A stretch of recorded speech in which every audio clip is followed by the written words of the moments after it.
சங்கீதம் 111. அல்லேலூயா. செம்மையானோரின் சங்கத்திலும் சபையிலும் கர்த்தரை முழு இருதயத்தோடு துதிப்பேன். கர்த்தரின் செய்கைகள் பெரியவைகளும் அவைகள் பிரியப்படுகிற எல்லாராலும் ஆராயப்படுவதுமாய் இருக்கிறதே. அவருடைய செயல் மகிமையும் மகத்துவம் உள்ளது. அவருடைய நீதி என்றென்றைக்கும் நிற்கும். அவர் தம்முடைய அதிசயமான செய்களை நினைவு கூறும்படி செய்தார். கர்த்தர் இரக்கமும் மன உருக்கமும் உள்ளவர். தமக்கு பயந்தவர்களுக்கு ஆகாரம் கொடுத்தார். தமது உடன்படிக்கையை என்றென்றைக்கும் நினைப்பார்.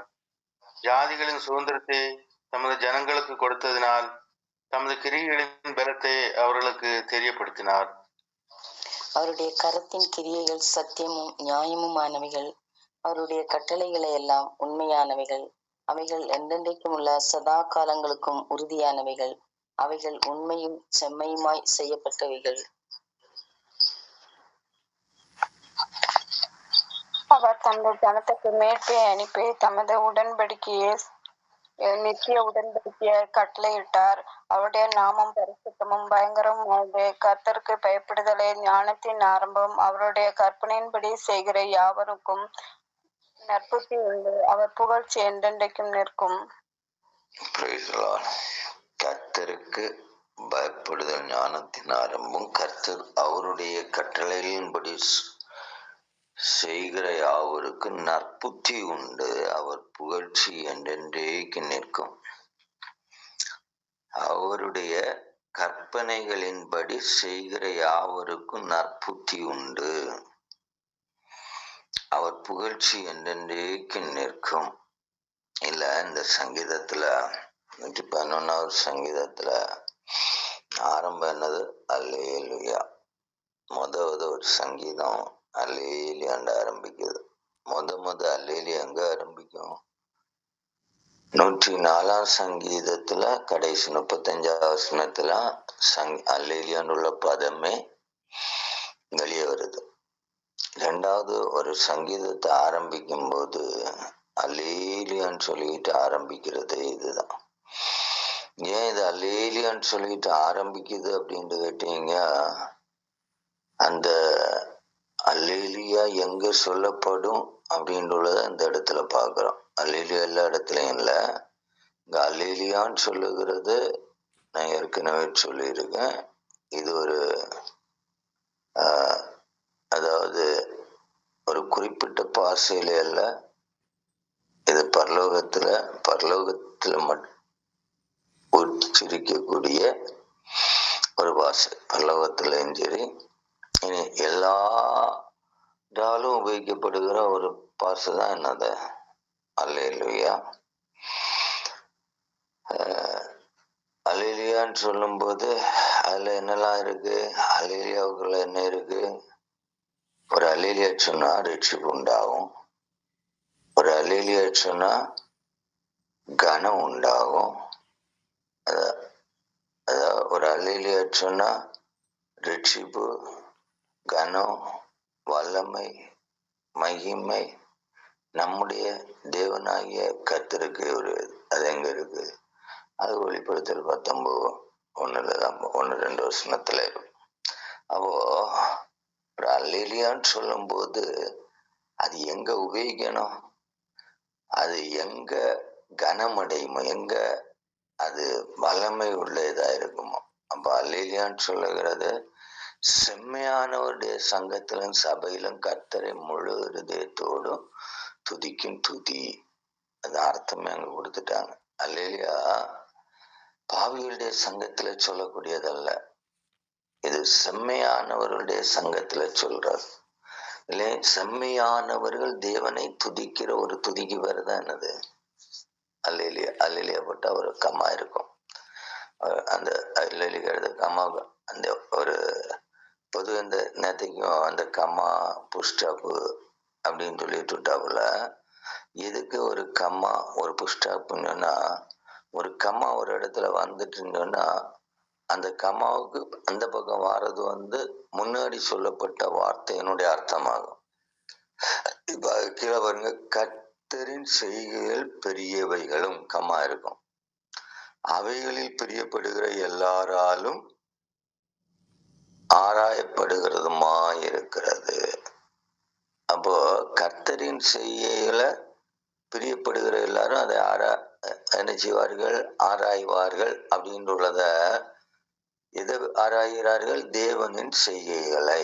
அப்ப கர்த்தரின் செய்கைகள் பெரியவைகளும் அவைகளில் பிரியப்படுகிற எல்லாரும் தேவனுடைய செய்கைகளில் பிரியமுள்ளவர்கள் அதை ஆராய்வார்கள். அது நார்மல். அப்போ அந்த ஒரு அதே போலதாங்க அல்லேலியா செம்மையானவர்களுடைய சங்கத்திலும் சபையிலும் முழு இருதயத்தோடு துதிப்பேன். அப்ப தெய்வத்தை துதிக்கிற அந்த துதியினுடைய ஒரு பதம் தான் அல்லேலூயா. துதின்னு சொன்னா இன்னொரு பதத்துல துதின்னு சொல்றது என்னது? நன்றி அறிதல், பிரைசிங், மைமைப்படுத்துதல், கனப்படுத்துதல். அப்ப செம்மையானவர்கள் கனப்படுத்தும் ஒரு பதம் தான் அல்லேலூயா. எல்லாரும் அந்த வார்த்தை சொல்லவும் முடியாது. செம்மையானவர்கள் சொன்னா அது தேவனை சபையில கனப்படுத்துவதா இருக்கும். ஒரு பாவி அதை சொன்னா அது தேவனை அதே போல கனவீனப்படுத்துவதுதான். ஒரு அசுத்தமான அதை சொன்னா அது தேவனை கனப்படுத்துவதுதான். ரசிக்கப்படாதவன் சொன்னா அது தேவனை கனவீனப்படுத்துகிறது தான். அதாவது செம்மையானவர்களா இருந்தா சொல்லு அல்லேலூயா. அதுதான் அதோட சரியான பதம். நீ செம்மையா இருந்தா. அதே போல கர்த்தருடைய கிரியைகளில பிரியப்பட்ட அதை ஆராயலாம். சும்மா எல்லாரும் போய் ஆராய்ஞ்சிட்டு காலையில அவருடைய கிரியைகளை ஆராய்ஞ்சிட்டு இருக்காங்க. யாரு போய் அவருடைய கிரியைகள் எனக்கு பிரியமா இருக்கு, எனக்கு விருப்பமா இருக்கு, எனக்கு ஆசையா இருக்கு, எனக்கு தாகமா இருக்கு, எனக்கு தேவையா இருக்கு அப்படின்னு சொல்றவங்க தான் தேவனுடைய செய்கைகள் என் மேல எனக்கு வேணும்னு வாஞ்சிக்கிறவர்கள் தான் அதை என்ன செய்வார்கள்? ஆராய்வார்கள். இல்லை எல்லாரும் போய் ஆராய. அடுத்து அவருடைய செயல் மகிமையும் மகத்துவமானது, அவருடைய நீதி என்றைக்கு நிற்கும். அதாவது செயல் மகத்துவமானது அப்படின்னு போடுறது. தேவனுடைய செயல் மகத்துவமானது சொல்லும் போது நீதி என்றைக்கு நிற்கும். அதுதான் ஏன் சொன்னா அதுல எப்பவுமே என்னது? தேவனுடைய செயல்ல குற்றம் கண்டுபிடிக்க முடியாது. தேவனுடைய செயல்ல குறை இருக்காது. தேவனுடைய செயல்ல ஏது ஒரு விதமான என்னது குற்றமும் குறையும் அதுபோல என்னது அது அல்ல என்ன சொல்லாமா குற்றம் குறை இல்லாத ஒரு அல்ல ஒரு பூரணம் இல்லாம இருக்காது. அது பூரணமா தான் இருக்கும். அதனாலதான் அது நீதியானது, அது என்னைக்கு நிற்கக்கூடியது. அப்போ தேவனுடைய செயல்கள் ஒரு நாள் இருந்து அடுத்த நாள் தீரக்கூடியது அல்ல. அதான் இன்னொரு பெரிய காரியம். தெய்வ செயல் எப்படிப்பட்டது? என்னைக்குமே அது எப்பவுமே அது செயல்படக்கூடிய ஒண்ணுதான். அது நிற்கும். அதான் பாக்கியெல்லாம் கொஞ்ச நேரத்துல என்னது விழுந்து போகும். தெய்வ செயல் இல்லாததெல்லாம் விழுந்து போகும் அப்படின்றதுதான் அதனுடைய அடையாளம். இல்லை இனிமேதான் நான் வர முக்கியமான பாகன்னு சொன்னா, அவர் தமக்கு அதிசயமான அவர் தம்முடைய அதிசயமான செயலை நினைவு கூறும்படி செய்தார். கர்த்தர் இரக்கமும் மன உருக்கமும் உள்ளவர். அங்கேயும் கவனிங்க. அவர் தம்முடைய அதிசயமான செய்கைகளை நினைவு கூறும்படி செய்தார். அவரு அப்படின்னு கமப்பட்டிருக்குல்ல. எதை நினைவு கூறும்படி செய்தார்? அவருடைய இரக்கத்தையும் அவருடைய மன உருக்கத்தையும். வேற எதை நினைவு கூறணும்? அதுதான். அதாவது அவருடைய பெரிய செய்கைகள் என்னது? அவருடைய இரக்கம்தான் பெருசு. அவருடைய மன உருக்கம்தான் அவருடைய அதிசயமானது. அவருடைய மன உருக்கமும் அவருடைய இரக்கமும் ஒண்ணு. இதை அப்படி சாதாரணமா வாசித்தவங்கன்னா அது நமக்கு அவர் என்ன பெருசா செய்துட்டார். என்ன செய்துட்டாரு? உன் மேல இறங்கிட்டார். அதுதான் உன் மேல காட்டுகிற இறக்கம்தான் பெருசா அவர் செய்யறது. நம்ம அவர் செய்கிறதுலயே பெரிய காரியம் சொல்றது பாவியின் மேல காட்டுகிற இரக்கம், அவருடைய மன உருக்கம். ஐயோ சரி போட்டு அப்படின்னு விட்டுறாரு. அதுதான் அதிசயமானது. தேவன் ஒருத்தனுக்கு மேல காட்டுகிற இரக்கமும் மன உருக்கமும் இருக்குவாருங்க. அதுதான் அதிசயமானது. அதை காட்டிலும் பெரிய அதிசயம் உலகத்தில் வேற என்ன? ஒரு சர்வ வல்லவர், ஒரு நீதிபரர், ஒரு நித்திய பிதா, ஒரு மகிமையானவர், வல்லமை புரிந்தவர். அவரு நிகராக இந்த பூமியில எதுவும் இல்லை. அவர் செய்கைகளில வானத்தை படைச்சது பெருசான்னு கேட்டா அது பெருசு இல்ல. சூரியனை படைச்சது பெருசா, அது பெருசு இல்ல. ஐயா, அவருக்கு முன்னாடி நிக்க தகுதியற்ற உனக்கும் எனக்கும் காட்டின இரக்கம் தான் பெருசு. அவர் அதெல்லாம் அவருடைய இயல்பு. வானத்தை படைக்கிறதா இருக்கட்டும், சூரியனை படைக்கிறதா இருக்கட்டும், பூமியில் உள்ள எல்லாவற்றையும் சிருஷ்டிக்கிறதா இருக்கட்டும், காட்ஸ் எபிலிட்டி. அதுல போய் நின்றுட்ட அது அவருடைய செய்கைகளுடைய அது அவருடைய தன்மைன்னு சொல்லலாம். இரக்கம் சொல்றதுதான் அவருடைய செயல்ல உள்ளது பெரிய அதிசயம். அதிசயம் சொல்றது தேவனுடைய இரக்கம் தான். அவரு என்ன அதிசயம் பண்ணிட்டாரு அப்படின்னு கேக்குறியா? உன்னை கொல்லாம வச்சது, உன்னை தண்டிக்காம விட்டது, உன் மேல காட்டின அந்த இரக்கம், அதுதான் பெருசு. இல்லாம வானத்தை படிச்சாருப்போம். தேவன் அவருக்கு அந்த அவரு அது அவருடைய இயல்பு, அவருடைய மன விருப்பம் நடக்கும். அங்க போய் நின்றுகிட்டு வானத்தை படைத்து விட்டார், அதிசயமா இருக்கு. பூமியை படைத்து விட்டார், அதிசயமா இருக்கு. எல்லாத்தையும் படைச்ச அதிசயம் தான். அது உனக்கு எனக்கு தான் அதிசயம், அவருக்கு அதிசயம் இல்லை. அவருடைய அதிசயமே ஒரு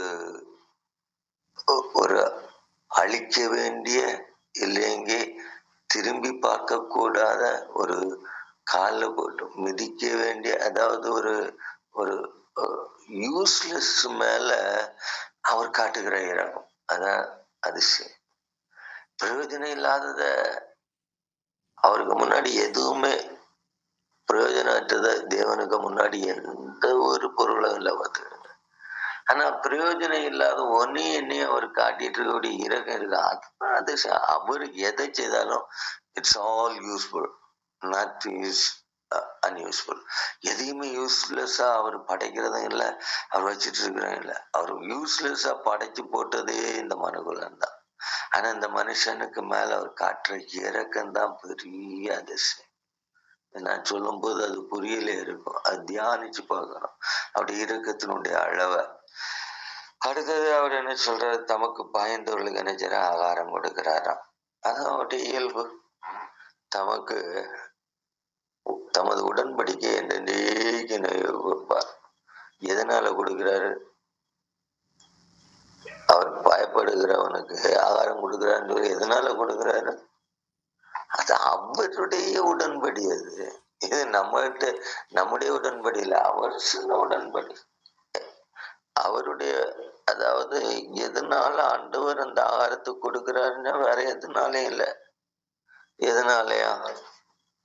அவருடைய உடன்படி என்ன? அவர் என்ன சொன்னாரு? 1000 தலைமுறைக்கென்று அவர் கட்டளையிட்ட வாக்கையும் ஆபிரகாமோட அவர் பண்ணின உடன்படி. 1000 தலைமுறைக்கு நான் என்ன செய்வேன்? இரக்கம் செய்வேன், உருக்கம் செய்வேன். அது ஆண்டவர் ஏன் எல்லா தமக்கு பயந்தவர்களுக்கு ஆகாரம் கொடுக்கிறாரு அப்படின்னு கேட்டா அது அவருடைய உடன்படி. யாரோட சேர்ந்து? ஆபிரகாமோட சேர்ந்த உடன்படி. 1000 தலைமுறைக்கு இறங்குகிற தேவன். அப்ப அடுத்தது என்ன? அவர் தம்முடைய பரிசுத்த வாக்கு தத்தத்தையும் தம்முடைய தாசனாகி ஆபிரகாமை நினைத்து, எப்பவுமே ஆண்டவர் தன்னுடைய உடன்படிய நினைவு கூர்ந்துதான். இல்லாம அவருடைய இரக்கமா இருந்தாலும், அந்த மன உருக்கமா இருந்தாலும், அவர் நம்மை போஷிக்கிறதா இருந்தாலும், எதனால? அவருடைய உடன்படி. யார்கிட்ட செய்த உடன்படி? ஆபிரகாமுடைய செய்த உடன்படி. லூக்கா சுவிசேஷம் 1:17 என்னச்சு? அவர் தம்முடைய பிதாக்களாகி ஆபிரகாமோடு இட்ட ஆணையை நிறைவேற்றுவதற்கும். எதுக்காக செய்துட்டு இருக்கிறாரு? பாவியா இருக்கிற, ஒழுக்கம் இல்லாத இருக்கிற, தெய்வ பயம் இல்லாத இருக்கிற, செம்மை இல்லாம இருக்கிற, அவருடைய மகத்துவங்களை காணுவதற்கு அபாத்திரமாய் இருக்கிற இவர்களுக்கு ஆகாரம் கொடுக்கிறாருன்னு சொன்னா இது நம்முடைய காரியத்தினால அல்ல, அவருடைய உடன்படிக்கையின்படி. எபிரேயர் 6:17-18 வாசிக்கிறேன். அந்தபடியே தேவனும் வாக்கு தத்தம் பண்ணப்பட்டவைகளை சுதந்திரித்துக் கொள்ளுகிறவர்களுக்கு தமது ஆலோசனையின் மாறாத நிச்சயத்தை பரிபூரணமாய் காண்பிக்கும்படி சித்தமுள்ளவராய் ஒரு ஆணையினாலேயே அதை ஸ்தாபித்தார். தமக்கு முன் வைக்கப்பட்ட நம்பிக்கையை பற்றி கொள்ளும்படி.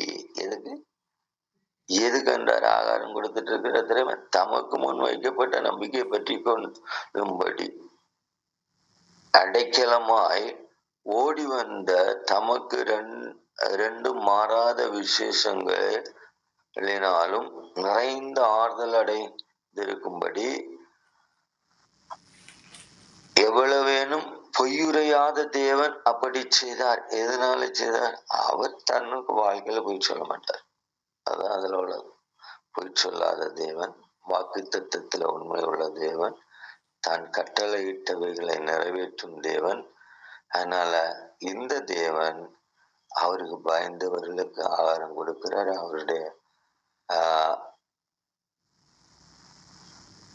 அவருடைய கட்டளையை பின்பற்றுகிறவள அவர் பாதுகாக்கிறார். இதுல இன்னொரு காரியம் கூட, அவரு நமக்கு மட்டுமா ஆகாரம் கொடுக்கிறார்? ஆகாயத்து பறவைகளுக்கு ஆகாரம் கொடுக்கிறாரு. அவைகள் விதைப்பதில்லை, அறுப்பதில்லை, களஞ்சியத்தை சிறப்பதில்லை. அவைகள் உங்கள் இந்த பரமபிதா அவைகளையும் போஷிக்க. அப்ப யாருக்கெல்லாம் ஆகாரம் கொடுக்கிறாரு அப்படின்னு பார்த்தீங்கன்னா, அவருக்கு பயப்படுகிறவர்களுக்கு, கவலையற்றவர்கள். அதான் முக்கியம். பாரப்படுகிறவனுக்கு சாப்பாடு கொடுக்க மாட்டாரோ? கிடைக்கும். கவலை இல்லாம தேவனை நம்புவர்களுக்கு எல்லாருக்கும் பாருங்க. இந்த ஆகாயத்து பறவை கவலைப்படுதா? அது ஆண்டவர் உடுக்கு தூக்கி அதுக்கு ஆகாரம் கொடுக்கலையோ?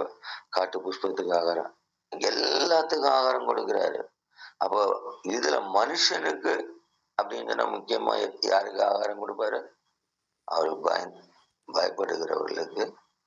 பயப்படுகிறவன் அவருடைய கற்பனையை கை கொள்ளுகிறவர்களுக்கு. இல்லாம பயப்படுகிறவர் ஐயோ ஆண்டவர் அடிச்சிருவார் இல்ல, கற்பனையை கை கொள்ளுகிறான் தேவனுக்கு பயப்படுகிற பயம். அப்ப அவர்களுக்கு ஆகாரம் கொடுக்கிறார். வேற யாருக்கு ஆகாரம் கொடுக்கிறாரு? அதாவது தேவனை பூரணமாய் விசுவாசிக்கிறவர்களுக்கு ஆகாரம் கொடுக்கிறாரு. பயப்படுறவர்களுக்கு கொடுக்கிறாரு, விசுவாசம். இப்ப ஆகாயத்து பறவைகளுக்கும் கொடுக்கிறாரு, இல்ல காட்டு புஷ்பங்களையும் கொடுத்து வைக்கிறாரு. அவருக்கு எவ்வளவு பெரிய கன்சர்ன் உள்ளவர்னு பார்க்கணும். அதனாலதான் சொன்னது, அவருடைய அதிசயமான செய்திகளை நினைவு கூறும்படி செய்தார். அவருடைய அதிசயமான செய்தி என்னது? இந்த பயந்தவர்களுக்கு ஆகாரம் கொடுக்கறது அதிசயமான செயல். இந்த பயந்தவர்களுக்கு மேல மன உருக்கமா இருக்கிறார், அதுதான் அதிசயமான செயல். கவலை இல்லாம தேவனை நம்புறான, அவன் மேல கரிசனை, அதெல்லாம் அவருடைய உண்மை நிமித்தம் செய்யறார், நம்முடைய தன்மை நிமித்தம் செய்கிறது இல்லை. இன்னும் 34ஆம் சங்கீதத்துல 9-10 கர்த்தருடைய பரிசுத்தவான்களே அவருக்கு பயந்திருங்கள், அவருக்கு பயப்படுகிறவர்களுக்கு குறைவில்லை. சிங்கக்குட்டிகள் தாட்சி அடைந்து ஒட்டு நேருக்கும் கர்த்தர் தடு ஒன்றும் குறை. அப்ப கர்த்தருக்கு பயப்படும். ஏன் பயப்படணும்? ஆகிறதுக்கு மட்டுமா? இல்லை, நீ பயந்தாலும் பயராட்டாலும் தருவார், அது வேற. அது அவருடைய தான் வாக்கு தத்துவத்தை நிறைவேற்றும்படியாக செய்கிறார். இனி ஒரு வசனம், அவருடைய உடன்படிக்கையே மீறாமலும் என் உதடுகளின் விளம்பினதை மறவாமலே இருப்பேன். எதுக்காக தருகிறாரு? எப்பவுமே தேவன் ஒரு ஆளை ஆசீர்வதிக்கிறதுடைய முழு நோக்கம் கர்த்தருடைய அந்த வாக்கு தத்தங்கள், அவருடைய உண்மை, அவருடைய நீதி, அவருடைய அன்பை நம்ம புரிவது. வேற எதுக்கும் இல்லை. உங்களை என்ன இன்னைக்கு காலையில அனுபவித்ததுக்கு தெரியுமா? அவரை நாம் புரிந்து கொள்ளணும், அவ்வளவுதான். அதான் அவருடைய ஆசை. அவருடைய வல்லமை நம்ம புரிந்து கொள்ளணும். நான் அலையிலேயே சொல்வதற்குள்ளேயே தகுதி உள்ளவர்களா இருக்கணும். அதுதான் ஆண்டவர் எதிர்பார்க்கிறார். எல்லாரும் அலையிலேயே சொல்ல முடியாது. நாளையிலே சொல்லக்கூடிய அந்த தகுதியை கர்த்தர் உங்களிலே என்னையும் வைக்க விரும்புகிறார். அதனால உங்களை என்னையும் தேவன் அவருடைய இரக்கத்தினால நம்ம காலையில் எழும்புவது.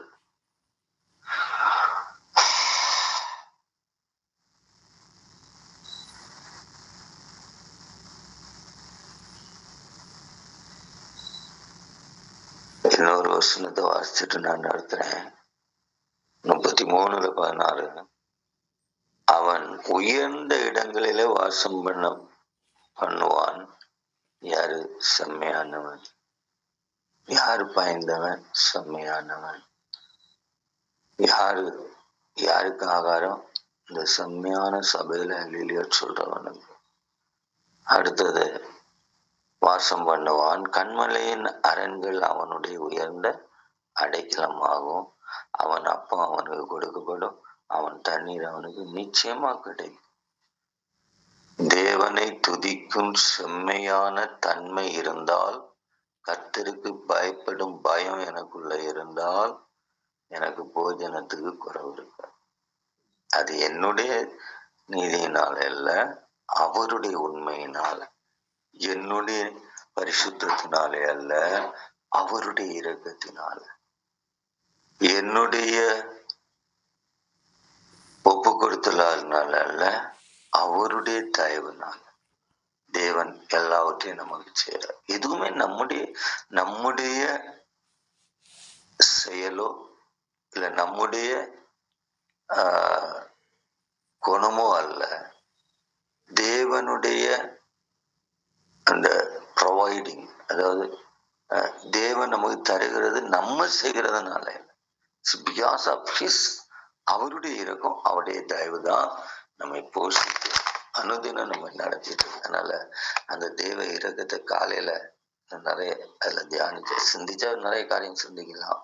நான் என்ன சொல்றேன், தேவன் நம்மை போஷித்து பாதுகாக்கிறது நம்முடைய நன்மைகளாலோ நம்முடைய குணத்தினாலோ அல்ல, அவருடைய இரக்கத்தால், மகா தயவனால். அந்த தயவை நாம் பூரணமா புரியும் போது ஆண்டவர் என்ன செய்யறாரு, நமக்கு இன்னும் அதுக்கு மேல பெரிய காரியங்களை செய்வார். அந்த காரியங்களை கர்த்தர் நமக்கு வெளிப்படுத்துகிற நாட்களாய் இந்த நாட்கள் இருப்பதற்காக ஆண்டவரை ஸ்தோத்தரிக்கிறேன். தொடர்ந்து தேவனுடைய தயவு நமக்கு வெளிப்பட அவருடைய பாதத்துல இன்னைக்கு நம்ம ஒப்பு கொடுப்போம். இன்னைக்கு பகல் காலம் தேவனுடைய இரக்கத்தையும் தயவையும் நமக்குள்ள வெளிப்படுத்துவதற்காக ஆண்டுடைய சமூகத்துல ஜெபிப்போம். எங்கள் அன்பின் நல்ல ஆண்டவரை, இந்த காலை நேரத்துல நன்றியோடு துதிக்கிறோம், உம்மை வாழ்த்துகிறோம். எங்களை உணர்த்தி ஜெபிக்க சொன்னதுக்காக உமக்கு நன்றியப்பா. ஜெபிக்கும் ஆண்டவரை உணர்வை எங்களுக்கு ஏற்படுத்தினதுக்காக ஸ்தோத்திரம். உம்முடைய இரக்கத்துக்காக, உம்முடைய தயவுக்காக நாங்கள் உமக்கு நன்றி செலுத்துகிறோம். நீர் எங்களுக்கு ஆகாரத்தை மட்டுமல்ல ஆண்டவரே, எங்கள் வாழ்க்கையில ஆண்டவரே உம்முடைய உடன்படியை நினைவு கூறும் ஒரு இயல்பையும் உருவாக்கி வைத்திருக்கிற. ஒவ்வொரு நிமிடமும் நாங்கள் போஷிக்கப்படும் போது, ஒவ்வொரு நிமிடமும் நாங்கள் பலப்படுத்தப்படும் போது, ஒவ்வொரு நிமிடமும் நாங்கள் பாதுகாக்கப்படும் போது, போஷிக்கப்படும் போது, பலப்படுத்தப்படும் போது, பாதுகாக்கப்படும் போது, ஆண்டவரே அது உம்முடைய ஆண்டவரே உடன்படிக்கை எங்களுக்குள்ள ஆண்டவரை நினைவுபடுத்துகிறது. கர்த்தர் உண்மை உள்ளவர், அவர் சொன்னதை செய்கிற மெய் தேவனை நான் ஆண்டவரே பெற்றிருக்கிறேன் എന്നുള്ള அந்த உணர்வை எங்களுக்கு தரும்படியாய், அவர் தன் கிரியைகளை உண்மை உள்ளவர், அவர் தன்னுடைய வாக்குல பொய் சொல்லாத ஒரு தேவன், அவர் தன்னுடைய தாம் வாக்கு தத்தத்தை நிறைவேற்றுகிற தேவன் என்பதை எனக்குள்ள உறுதிப்படுத்தும்படியாய் என்னை போஷித்து, என்னை பலப்படுத்தி, என்னை பாதுகாத்து கொண்டிருக்கிற உம்முடைய மகா இரக்கத்துக்கும் ஆண்டவரே உம்முடைய தயவுக்கும் நாங்க நன்றி சொல்லுகிறோம். இரக்கமும் மகா தயவும் நிறைந்த தேவனப்பா ஆண்டவரே, அதை நாங்க அனுபவிக்கட்டும். ஆண்டவரே, அந்த இருதயத்துக்குள்ள அந்த தியானங்கள் நாங்க எங்களுடைய நீதியை வெளிப்படுத்துவதற்கோ, எங்களுடைய பெருமையை வெளிப்படுத்துவதற்கோ, எங்களுடைய திறமையை ஆண்டவரை மேன்மைப்படுத்துவதற்கோ உம்மை தேடாதபடி உம்முடைய இரக்கத்தையும் உம்முடைய தயவையும் ஆண்டவரே நாங்கள் இந்த உலகத்துக்கு சாட்சி வைக்க, அந்த பெரிய உம்முடைய கிரியை, உம்முடைய இரக்கம் தயவு பாவியாகி என் மேல மனதுருகினது தானே ஆண்டவரே, அதை நான் இந்த தேசத்துக்கு சாட்சி வைக்கும்படியா நீர் என்னை போஷித்து, என்னை பலப்படுத்தி, என்னை பாதுகாத்து வந்து உம்முடைய உடன்படிக்கையில் நீர் உண்மை உள்ளவர் என்பதை நான் நினைவு கூற வைத்த அந்த தயவுக்காய் உமக்கு நன்றியப்பா, இந்த இரக்கத்துக்காய் நன்றியப்பா. இப்பொழுதும் இந்த ஜெபக்குழுவில் இருக்கிற ஒவ்வொரு பிள்ளைகளுக்காக உமக்கு நன்றி செலுத்துகிறேன். ஜெபிக்கும் கிருபையை தந்து கொண்டிருப்பதற்காய் ஸ்தோத்திரம் செலுத்துகிறேன். ஜெப ஆவியை ஊற்றுப்பதற்காய் ஸ்தோத்திரம் செலுத்துகிறேன். தேவ வல்லமை தம்முடைய பிள்ளைகளோடு தங்கியிருப்பதற்காய் ஸ்தோத்திரம் செலுத்துகிறேன். ஆண்டவரே, திருச்சபைக்காய் ஸ்தோத்திரம் செலுத்துகிறேன். இந்த சபையில எழுப்புதலை தரப்போறதுக்காய் ஸ்தோத்திரம் செலுத்துகிறேன். பலருடைய ரட்சிப்புக்கு இந்த சபை ஆண்டவரை முகாந்திரமாக்க போறதுக்காய் ஸ்தோத்திரம் செலுத்துகிறேன். ஆண்டவரே, இந்த சுற்று வட்டாரத்தில் உள்ள ஆத்துமாக்களுடைய ஆண்டவரே பாவ பிடியிலிருந்து ஜனத்தை விடுவிப்பதற்கு இந்த ஆத்துமாக்களை உபயோகப்படுத்த போறதுக்காய் ஸ்தோத்திரம் செலுத்துகிறேன். ஆண்டவரே, உன்னுடைய இருதயங்களை நீர் ஆண்டவரை உமக்கு நேராய் நீ திருப்ப போறதுக்காய் ஸ்தோத்திரம் செலுத்துகிறேன். இவருடைய இருதயங்களை ஆண்டவரே நீ திறக்க போறதுக்காய் ஸ்தோத்திரம் செலுத்துகிறேன். ஆண்டவரே, சபையில ஜனங்களை கூட்டி சேர்க்கிறதுக்காய் ஸ்தோத்திரம் செலுத்துகிறேன். ஆண்டவரே, இந்த கடைசி கன்வென்ஷன் நேரத்துலப்பா ஆண்டவரே, எல்லாருடைய இருதயங்கள் இந்த நாளிலே திறக்கப்படுகிற ஒரு அனுபவம், ஆண்டவரே உம்மோடு உறவாடுகிற ஒரு அனுபவம், ஆண்டவரே உமக்குள்ள பலனடைகிற ஒரு அனுபவம், ஆண்டவரே உம்முடைய இரக்கத்தை அனுபவிக்கிற ஒரு அனுபவம் கர்த்தர் இந்த நாட்களில வெளிப்படுத்தும்படி ஆட்சேபிக்கிறேங்க. உம்முடைய கிருபையை கர்த்தர் ஆண்டவரை வெளிப்படுத்துவீராக. ஒவ்வொருடைய ஜீவிதத்திலும் ஆண்டவரை அற்புதங்களும் அடையாளங்களும் நடக்கிற ஆண்டவரே ஒரு நாளாய் இதை மாற்றுவீராக. ஆண்டவரே, உம்முடைய இரக்கம் வெளிப்படுகிற ஒரு நாளாய், ஆண்டவரே உம்முடைய தயவு வெளிப்படுகிற நாளாய், ஆண்டவரே செம்மையானவர்களுடைய கூட்டத்தின் துதியானது ஆண்டவரே இந்த பகல் காலில் ஆண்டவரே ஒவ்வொரு இருதயங்களிலிருந்து வெளிப்படும்படியாய் ஆண்டவரே உம்முடைய ஜனத்தை கூட்டுமையா, செம்மையான இருதயம் உள்ளவர்களை கூட்டி சேருமையா. ஆண்டவரே, நாங்கள் உம்மை துதிப்பதற்கு ஆண்டவரே எங்களை பாத்திரங்களாய் மாற்றும் ஆண்டவரே. ஆண்டவரே, நீர் கொண்டு ஆண்டவரே வந்திருக்கிற எல்லா புருஷன்மாருடைய இருதயங்களுக்காக நன்றியோடு துதிக்கிறேன் ஆண்டவரை. அப்பா, பயப்படும் பயம் அவர்களுடைய இருதயத்துல நீர் ஏற்படுத்தி கொண்டிருப்பதுக்காய் ஸ்தோத்திரம். உம்மை தியானிக்க வேண்டும் என்ற உணர்வை கொடுத்து கொண்டிருப்பதுக்காய் ஸ்தோத்திரம். கர்த்தர் ஒவ்வொருவரோடும் பேச போறதுக்காய் ஸ்தோத்திரம்.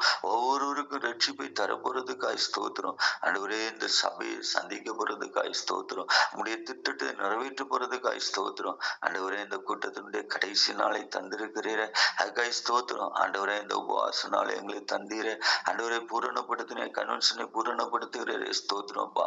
அப்பா, அடியே நினைக்காதது நீர் நினைத்த காரியம் இந்த நாளிலே இது நடக்க வேண்டும் என்று சொல்லி இந்த நாளை குறித்து நீர் முன்குறித்து வைத்திருந்தீரே ஆண்டவரை. அப்பா, எனக்கு அது இந்த நாளில அப்பா நீர் செய்கிற விதத்தை வைத்துதானே ஆண்டவரை, தேவன் யார் யாரை முன்குறித்தார் என்ற ஆண்டவரே காரியங்களை நான் புரிவதற்கு இன்னும் நேரம் இருக்கிறது. கர்த்தாவே, நீர் முன் குறித்த காரியங்கள் மட்டும்தான் நடக்கும். நீர் பிரியப்படுகிறவர்கள் மட்டும்தான் உள்ளே வருவார்கள். ஆண்டவரே, நீர் வாஞ்சிக்கிறவர்கள் மட்டும்தான் வருவார்கள். ஆண்டவரே, பொய்யர்களும் ஆண்டவரே இந்த பூமியில விலை போகாதவர்களும் ஆண்டவரே உம்முடைய ராஜ்யத்துக்கு அபாத்திரர்களும் நிச்சயமா இதுல வருவதில்லை ஆண்டவரே. இதில் வருகிறது உம்மாலே முன்குறிக்கப்பட்டவர்கள் என்று ஆண்டவரே திட்டமா எது அந்தந்த நாளில நடக்கிறதோ அது அந்தந்த நாள் அவனவனுடைய திறமையினாலே அல்ல, தேவனுடைய ஆண்டவரை முன்குறித்தல் நாள் என்று சொல்லி இந்த நாள்கள்ல திட்டமா ஆண்டவரை நல்ல ஒரு ஆலோசனை சிந்தனை எங்களுக்குள்ளே உருவாக்கி விட்டீரே. ஆண்டவரே, இது எங்களுடைய திறமையினால் அல்ல ஆண்டவரே. நாங்கள் இந்த வசனத்தை கேட்பதோ ஆண்டவரே நாங்கள் சிந்திப்பதோ தியானிப்பதோ ஜெபிப்பதோ நாங்கள் காத்திருப்பதோ உண்மை ஆண்டவரே அப்போ உம்மாலே ஆண்டவரே நாங்கள் பலன் அடைந்து உம்மை துதிப்பதோ இதெல்லாம் உம்முடைய முன்குறித்தல் என்பதை பார்க்கிறோம் ஆண்டவரே. நீர் முன்குறித்த காரியத்தை நாங்கள் இப்பொழுது செய்கிறோம், அவ்வளவுதான் ஆண்டவரே.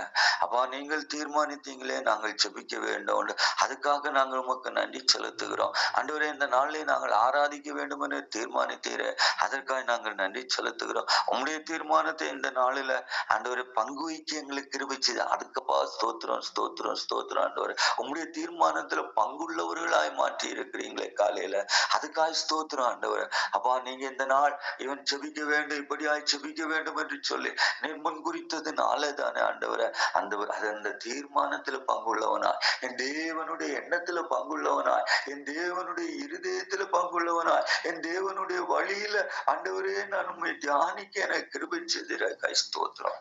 அருமையான பிள்ளைகளை ஆண்டவரை நீ சந்தித்துக் கொள்ளும்படி ஆட்சேபிக்கிறேன் ஆண்டவரே. நிச்சயமா எங்களை சந்தியும் அப்பா ஆண்டவரே ஒரு பெரிய இரக்கத்தை வெளிப்படுத்துகிற ஒரு பகல் காலமாய் இரவு மேலையா ஆண்டவரே இந்த கன்வென்ஷனுடைய கடைசி நாளை நீர் ஆசீர்வதிக்கும்படி ஆட்சேபிக்கிற உண்மையான ஆண்டவரை உண்மை புரிகிற உண்மை உணர்கிற உண்மை அறிகிற ஆண்டவரே உண்மையிலே அப்பா நிறைவு கொள்ளுகிற ஒரு ஜனத்தை நீர் உருவாக்கி தரும்படி ஆட்சேபிக்கிற அவங்களுக்கு தாவ தேசத்துக்கு ஆட்சேபிக்கிறோம். தேசத்தின் நிலைமையை காண்கிறேன். விக்கிரக கோட்டைகள் கறக்கப்பட வேண்டும். ஆண்டவரே இந்த தேசத்துல கடைசியில் ஒரு எழுப்புதல் உண்டாகும் என்று சொன்னீரேன். ஆண்டவரே அந்த எழுப்புதல் இப்பொழுது ஆண்டவரே அப்பா இந்த ஹைரஞ்சிக்கு ஆண்டவரே இந்த வாழாடியை நீர் மையப்படுத்தி இருப்பதுக்கு ஸ்தோத்திரம். ஆண்டவரே விக்கிரக கோட்டைகளை தகர்ப்பதற்கு ஆண்டவரே இந்த இடத்தை நீர் மையப்படுத்தி இருப்பதுக்கு ஸ்தோத்திரம். நாங்கள் உடைய பிள்ளைகளாய் இருக்கிற அந்த அதிகாரத்தை தந்திருப்பதுக்கு ஸ்தோத்திரம். ஆண்டவரே உடைய பிள்ளைகள் சொல்ல அதிகாரத்தை கையில எடுத்து பிரயோஜனப்படுத்துவதற்கு ஒவ்வொருவருக்கும் இந்த காலையில ஞான புத்திகளை விவேகங்களை ஆண்டவரே எங்களை கட்டளையிடும்படி ஆயிற்று வைக்கிறேன்.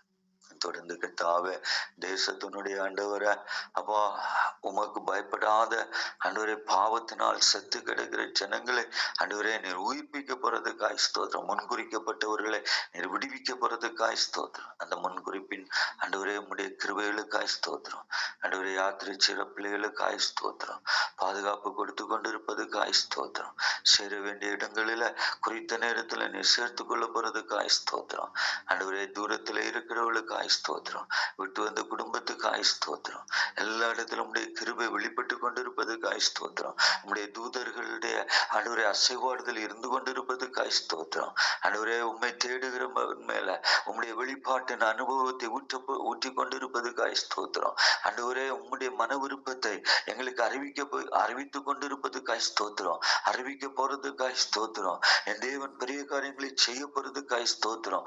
அதிசயத்தை காணப்படுறதுக்காய் ஸ்தோத்திரம். செம்மையான இருதயத்தின் மத்தியில ஆண்டவரே உம்மை துதிக்க அல்லேலூயா என்ற பதத்தை நீர் ஏற்படுத்தி தந்ததுக்காய் ஸ்தோத்திரம். நீர் அற்புதங்களை செய்ய போறதுக்காய் ஸ்தோத்திரம். அடையாளங்களை நடத்த போறதுக்காய் ஸ்தோத்திரம்.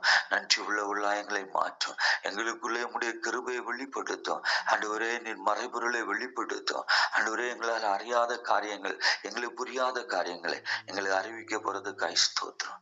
இயேசுவின் நாமத்தில் ஜெபிக்கிற நல்ல பிதாவே, ஆமென்.